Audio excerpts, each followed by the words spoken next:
una arqueología crítica de la epistemología. Esta exposición pretende hacer una reflexión sobre la epistemología, es decir, la filosofía de la ciencia. Si se quiere, una reflexión en la historia de la filosofía. Y en la historia de la filosofía, una reflexión en la historia de la filosofía de la ciencia.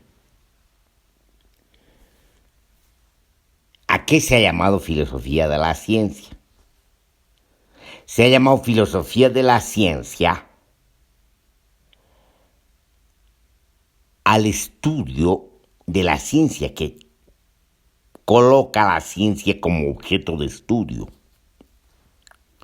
Bueno, pero esas son definiciones.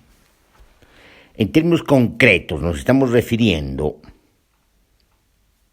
a la primera corriente epistemológica propiamente dicha, que es la del Círculo de Viena, lo que se ha venido a conocer como el positivismo lógico o como empirismo.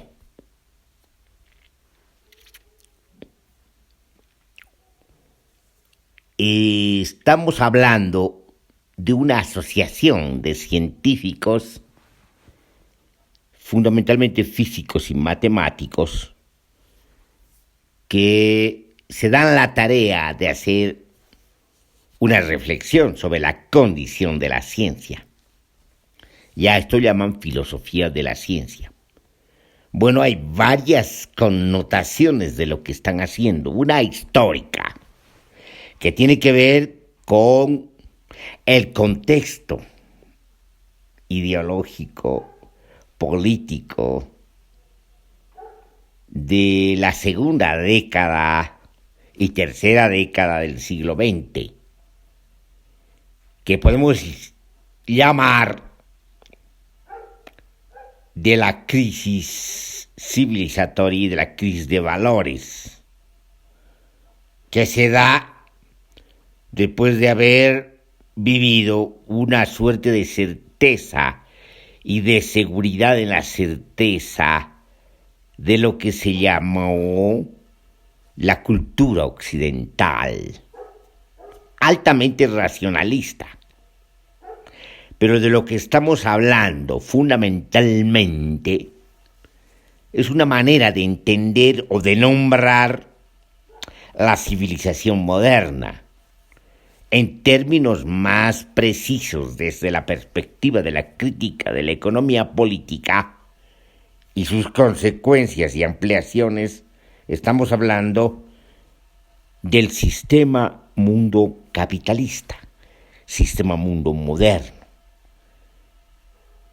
que desde la perspectiva de la dialéctica del iluminismo de Horkheimer y Adorno, estamos hablando de una civilización que no solamente va a ser culto a la razón, sino también que va a realizarse como razón instrumental. Estamos hablando entonces de la sociedad moderna.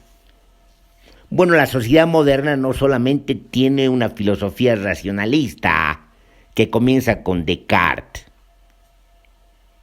o es Descartes el que traza las bases de este racionalismo, de la filosofía racionalista, sino también tiene otras versiones. El empirismo propiamente dicho, que más bien se coloca en oposición al racionalismo,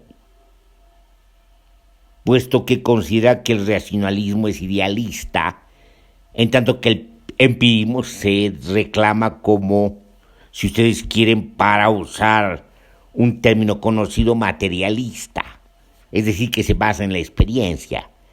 Y en ese sentido la ciencia empírica se basaría en la experimentación. Ya esto se llamaría conocimiento objetivo. Entonces, no necesariamente la filosofía de la ciencia que se reclama del positivismo lógico y también del empirismo es consciente de la historia de la filosofía o de la filosofía en su propia historia, porque en la historia de la filosofía empirismo y racionalismo se contradicen, se contrastan, se conciben como posiciones distintas de la filosofía.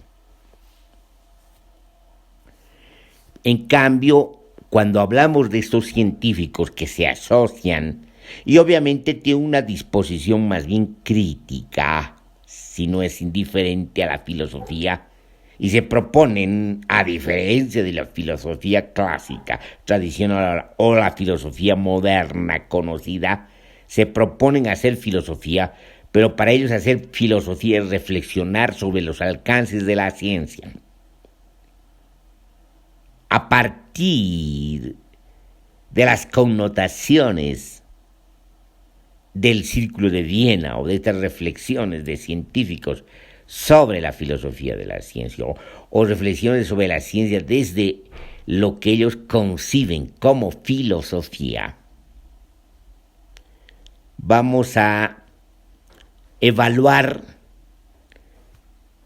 otras apreciaciones sugerentes, entre ellas la de Ludwig Wittgenstein, quien en el Tratado Lógico Filosófico va a proponer no solamente una filosofía, sino una lógica que sería distinta a la lógica de Aristóteles, una lógica más parecida a la lógica de proposiciones, pero una lógica que es capaz de establecerse como marco lógico y desarrollar deducciones que atraviesen o abarquen lo que considera Ludwig Wittgenstein que es el mundo. Para Ludwig Wittgenstein, el mundo es la totalidad de todos los hechos. Más allá del mundo no hay nada. Las proposiciones que se hacen fuera del mundo no tienen sentido. Y sobre ese sinsentido y sobre esa nada divagaría la filosofía. Esa es la crítica que desprende Wittgenstein a la filosofía clásica y también a la filosofía moderna, si es que consideramos que la filosofía clásica es la filosofía griega. Bueno, esa es la discusión, pero no interesa aquí evaluar si estos científicos del Círculo de Viena que hacen filosofía de la ciencia, o si ustedes quieren, desarrollan a través de esta reflexión una metateoría, una teoría que trata de pensar la teoría misma de las ciencias, sobre todo el alcance de las ciencias físicas y de las ciencias matemáticas. Si estos científicos tienen una actitud coherente cuando se consideran a su vez empiristas y racionalistas. Desde la perspectiva de la filosofía no sería coherente, porque el empirismo, sobre todo aquel empirismo que se va a desarrollar en Hume, es distinto al racionalismo que va a desarrollar y conformar y constituir Descartes. No vamos a evaluar desde el punto de vista de la filosofía este contraste, o si ustedes quieren, esta contradicción de esta asociación de científicos del Círculo de Viena. Lo que nos interesa es lo que hacen. Y lo que hacen es epistemología. Y hacen epistemología porque convierten a la ciencia, como hemos dicho, en un objeto de estudio. Es decir, reflexionan sobre la ciencia, sobre los alcances de las proposiciones científicas. Pero además en un momento, que estamos hablando de la segunda década del siglo XX o finales de la década del siglo XX, donde ya hay conciencia de lo que Karl Popper llama el cisma de la física. Cuando ya desde 1900, desde el nacimiento, si ustedes quieren, de la física relativista y después de la física cuántica, se cuestionan los alcances, las proposiciones, las bases de la física clásica, la física newtoniana. Sobre todo, se cuestiona su capacidad de universalización y de generalización del universo conocido por la física newtoniana. Se cuestionan las bases de esta física, puesto que se cuestionan, si ustedes quieren, hablando kantianamente, los a priori del espacio y del tiempo absolutos de esta física, o que se basa esta física, o en los que se basa esta física. Para la física relativista no hay espacio ni tiempo absolutos, sino lo que metafóricamente llaman el tejido del espacio-tiempo, donde se conciben en principio 4 dimensiones, las conocidas del espacio y el tiempo, que van articuladas e integradas y no pueden separarse. Desde el desarrollo de la física cuántica, que tiene un desarrollo más matemático, un cálculo, si ustedes quieren, y una proyección más matemática, se va a encontrar de que estamos hablando de 11 dimensiones, y estas 4 desplegadas y otras 7 plegadas. Entonces estamos hablando, si ustedes quieren, volviendo a la metáfora de Karl Popper, del cisma de la física, y por lo tanto estamos hablando de la crisis de las ciencias, sobre todo de estas ciencias físicas. Y hay una reflexión, pues, o hay una necesaria reflexión, hay una especie de causa de esta reflexión, causa que da lugar a esta reflexión, y esa causa es la crisis de la física, o el cisma de la física, como amortigua el carácter de la crisis de esta ciencia Karl Popper. Entonces, estamos ante la necesaria reflexión epistemológica. Pero bien, no solamente este es el contexto, quizás el contexto más cabal, más ligado a la razón del desarrollo, la emergencia de esta reflexión epistemológica, sino hay otro. Estamos viviendo la crisis civilizatoria, sobre todo concentrada en Europa después de la Primera Guerra Mundial, donde precisamente esta experiencia dramática de la guerra, y también trágica, cuestiona el racionalismo, que era la certeza y la seguridad de lo que se nombra todavía como Occidente. Y esa crisis va a llevar a una crisis ideológica y una crisis cultural, pero también a una crisis política. Estamos en momentos de la emergencia del fascismo y del nazismo. Y estamos hablando también de científicos que son judíos. Y por lo tanto se asocian también políticamente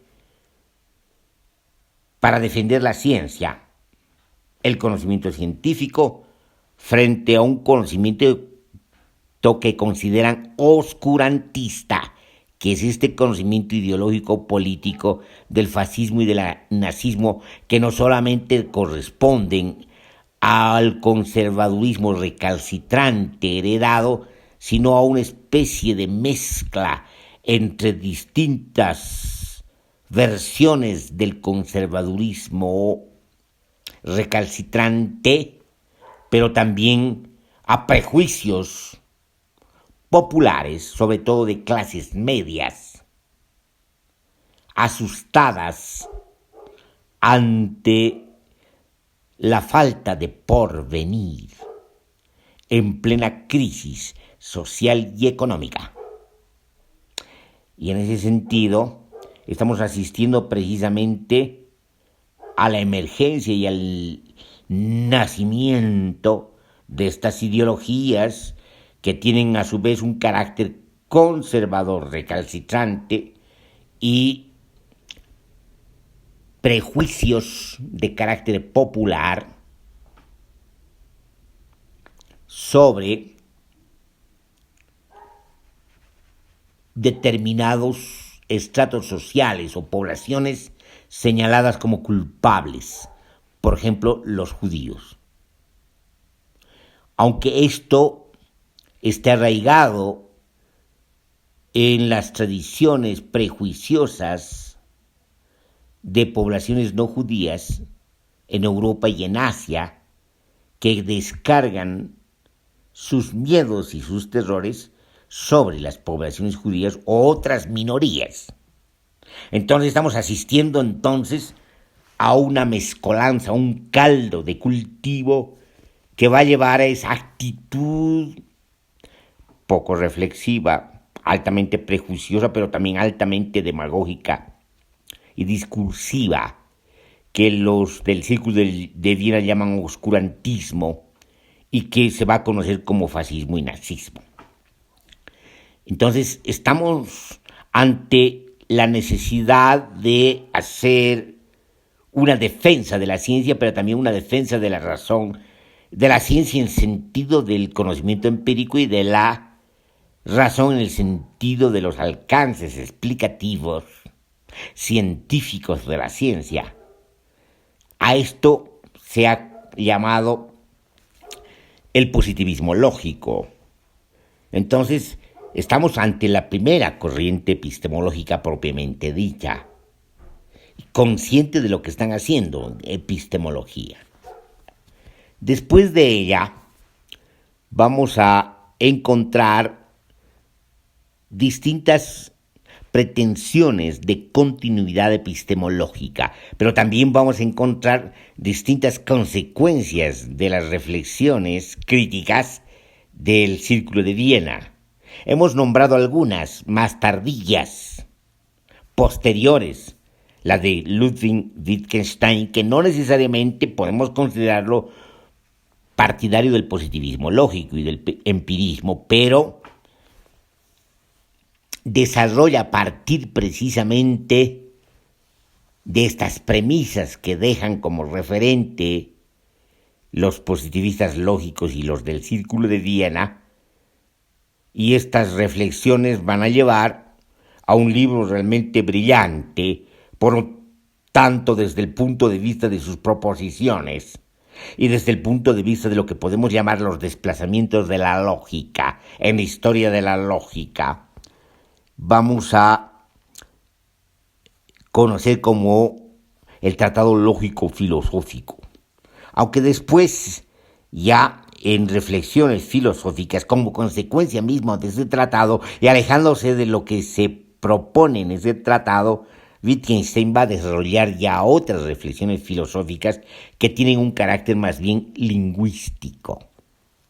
Pero fíjense, hay consecuencias de esta corriente epistemológica continuidades, ampliaciones, desplazamientos y hasta transformaciones de esta postura epistemológica.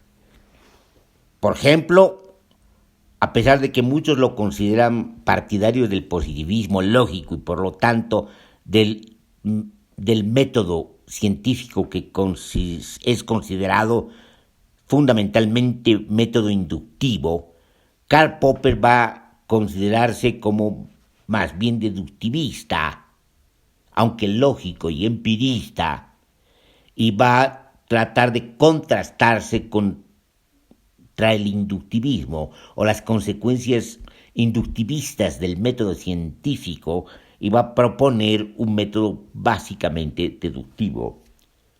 Entonces ya tenemos otras ampliaciones sugerentes en este debate epistemológico.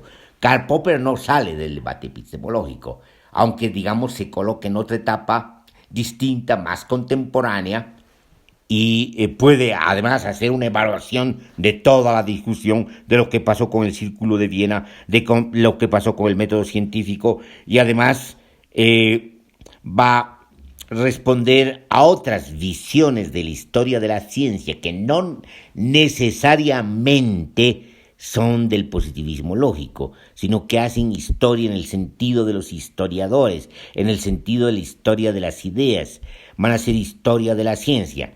Y por lo tanto Karl Popper va a poder hacer una evaluación desde su propia perspectiva empirista y deductivista de lo que considera que es la historia de las ciencias. Inclusive va a colocarse en una posición distinta a aquellos que consideran que hay una ruptura epistemológica entre la física newtoniana y la física relativística y cuántica, como por ejemplo Kuhn, quien va a concebir en las estructuras de las revoluciones científicas las rupturas epistemológicas en términos de rupturas de paradigmas. Otro epistemólogo francés, Gaston Bachelard, va a considerar también rupturas epistemológicas, aunque no desde la misma perspectiva de Kuhn, o desde la perspectiva del Círculo de Viena, o de la continuidad y desplazamientos a partir de las proposiciones del Círculo de Viena, sino que va a considerar rupturas epistemológicas en el sentido más amplio, si ustedes quieren, una especie de retorno más contemporáneo a la filosofía, a las reflexiones filosóficas, a la crítica desde la filosofía misma. Como verán, esta contrastación entre ciencia y filosofía, entre filosofía con sentido y filosofía sin sentido, entre filosofía especulativa y filosofía como consecuencia de las ciencias, y la filosofía clásica y la filosofía tradicional y la filosofía moderna, no termina de resolver el problema. Esta contrastación no termina de liberar ni a la ciencia ni a la filosofía de sus mutuas irradiaciones. En la realidad efectiva, en la historia efectiva, tanto de las ciencias como de las sociedades y de la civilización moderna, vamos a encontrar precisamente más de un encuentro, más de una mezcolanza, más de un atravesamiento y entrelazamiento entre ciencia y filosofía. Y vamos a encontrar distintas encrucijadas de la misma ciencia y de la misma filosofía. Parece que no es pues fácil disociarse. Ahora bien, Kuhn, en la estructura de las revoluciones científicas, se refiere a las ciencias naturales. Y obviamente, si nosotros volvemos otra vez a el sentido de physis en griego, que quiere decir naturaleza, ¿lo ve? Estamos hablando de las revoluciones de los paradigmas de las físicas matemáticas. ¿Qué pasa con las otras ciencias? Por ejemplo, con las ciencias llamadas humanas: la historia, la sociología, la antropología y la psicología. Estas ciencias, sobre todo la sociología después de la Revolución Francesa, van a considerarse ciencias como tales en tanto y en cuanto repiten o se estructuran a partir de la investigación empírica. Datos, documentos, archivos, observaciones de las conductas, los comportamientos humanos, los comportamientos sociales. Y al considerarse ciencias, formarían parte de un ámbito mucho más grande que el que está circunscrito por la propia física y matemáticas. Bueno, lo mismo pasa con la antropología, que aunque se desarrollan a partir de métodos más bien lingüísticos o métodos estructurales que van a desprenderse desde la lingüística estructural y van a abordar la cultura desde una perspectiva estructuralista, a pesar de esto estamos hablando de ciencias que sí se basan en observaciones etnográficas, etnológicas y antropológicas. Entonces, podemos entender por qué se llaman ciencias. Lo mismo ocurre con la psicología, sobre todo la psicología general, que se va a considerar ciencia en la medida que se basa en la auscultación de la psiquis humana, que está basada en las conductas y los comportamientos individuales. Bueno, por este trámite hemos llegado al psicoanálisis, y el psicoanálisis va a encontrar que no hay sujeto sino una escisión de sujeto. Bueno, pero lo interesante en relación a lo que estamos hablando de epistemología, Michel Foucault desarrolla una reflexión crítica distinta que llama arqueología, en términos metafóricos, arqueología del saber. Y aquí, sobre todo refiriéndose a las ciencias humanas en el contexto de las ciencias, para no hablar de historia de las ciencias, se refiere a las ciencias humanas no como ciencias, sino como saberes. Va a considerar ciencia a la física y la matemática, pero también a las ciencias naturales, fundamentalmente a la biología, y va a considerar también ciencia la economía. Y en ese triedro, dentro de ese triedro, en la época moderna, las llamadas ciencias humanas se tratarían de conformar y constituirse como tales, es decir, como ciencias, como conocimiento objetivo. Pero el problema de estas ciencias humanas es que no encuentran su objeto de estudio y más bien lo disuelven. Es decir, la antropología que busca al hombre no lo encuentra y va a encontrar una proliferación de perfiles humanos en las distintas culturas. Y la sociología no va a encontrar al hombre que estudia en el ámbito de las relaciones sociales, sino va a encontrar una diseminación del perfil social humano en las distintas plurales sociedades. Y lo mismo ocurre con la psicología, no va a encontrar al sujeto, sino la escisión del sujeto.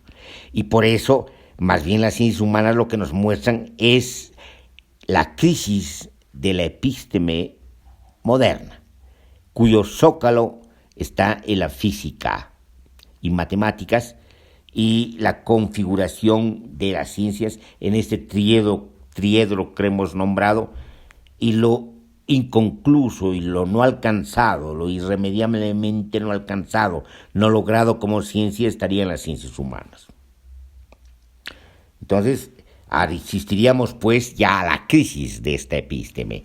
Y la crisis de esta epísteme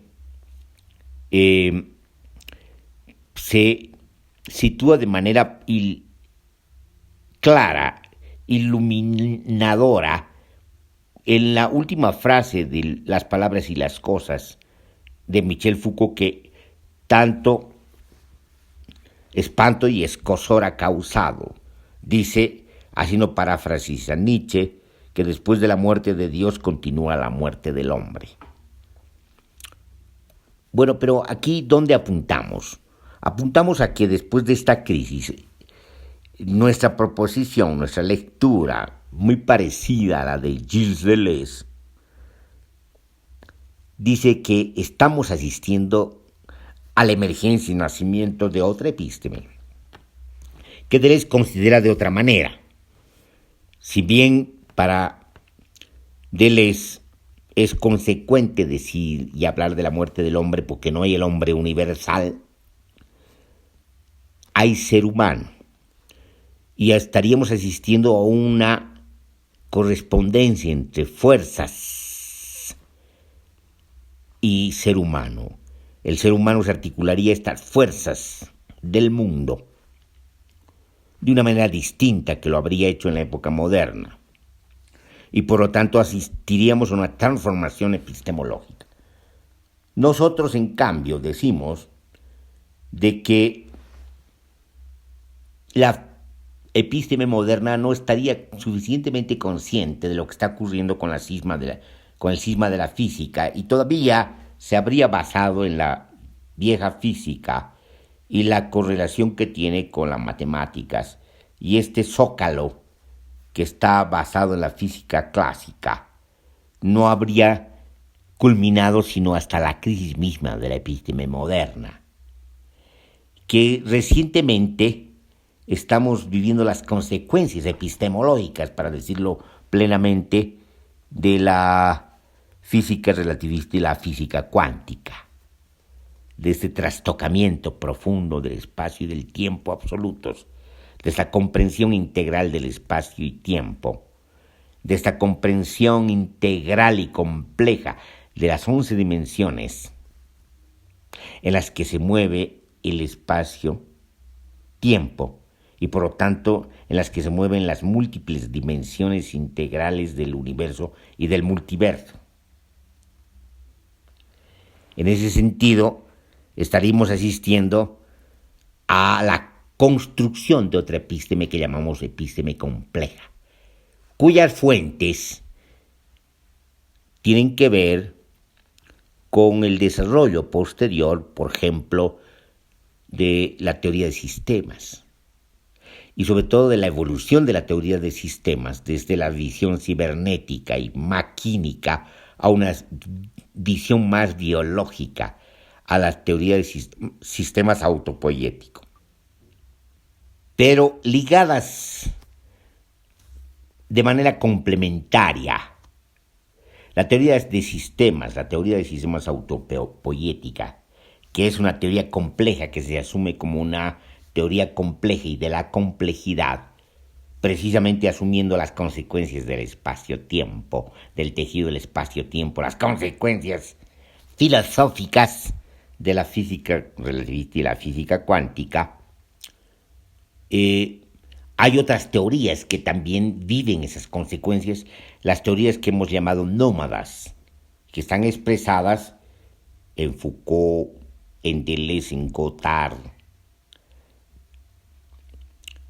y en Derrida, en otros filósofos o críticos de la filosofía o críticos de la epistemología, que van a desarrollar interpretaciones complejas, pero ya no desde el punto de vista sistémico, sino desde el punto de vista de los flujos o de los puntos de vista nómada. Pero también podemos situar otras fuentes, por ejemplo, el desarrollo de la hermenéutica. Una hermenéutica que viene de tradiciones antiguas, se va transformando y que se coloca como un método alternativo al método inductivo, al método científico, porque es el método de la interpretación, y estaríamos precisamente, a diferencia del método científico empirista, estaríamos en un método diferente cuando se trata de analizar y estudiar la lengua, los comportamientos, la cultura, los textos y los contextos culturales, entonces estaríamos en una hermenéutica, y las transformaciones de la hermenéutica, una hermenéutica cuyo método es el de la interpretación, el círculo de la interpretación. Esta hermenéutica se va a desarrollar de manera elocuente en la deconstrucción de Derrida, que va a estar asociada a una crítica política en el sentido pleno de la palabra y radical, y por lo tanto una crítica ideológica y una crítica del poder de las instituciones como diseminación. Cuando ocurre esto, estamos asistiendo precisamente a las consecuencias y a los caminos y los recorridos de la construcción de esta episteme compleja. Entonces, una arqueología de la epistemología tiene que hacer una revisión de estas distintas corrientes, de sus transformaciones, de sus desplazamientos, de sus rupturas, de sus distintos desarrollos y sobre todo lo que nos interesa, de dar cuenta de lo que consideramos que hoy es la episteme contemporánea, que es la episteme compleja, del pensamiento complejo. En pleno sentido de la palabra, no solamente en el sentido sistémico, no solamente en el sentido de la teoría del caos, sino en el sentido del que hemos hablado, tomando en cuenta todas estas fuentes y los desafíos de la complejidad, que es sinónimo de realidad. Entonces, estaríamos dando cuenta de la construcción de esta episteme compleja, de las condiciones de posibilidad históricas y culturales, pero también tecnológicas, de lo que podemos llamar, además, en sentido más completo de la palabra y de la metáfora, de la fenomenología de la percepción, de la fenomenología corporal, de las fenomenologías que derivan precisamente a partir de la experiencia y de la memoria corporal, de la inteligencia sensible corporal, en los distintos desarrollos conceptuales de sentido, de significación, de estética, de arte, de comprensión, de conocimiento, etc. Entonces, una arqueología de la epistemología no solamente se comportaría críticamente ante la pretensión de las distintas corrientes epistemológicas, sino que se colocaría críticamente respecto a la epistemología, a las pretensiones en general de las corrientes epistemológicas, sino que también buscaría dar cuenta de lo que está ocurriendo con la emergencia del pensamiento contemporáneo que hemos llamado pensamiento complejo.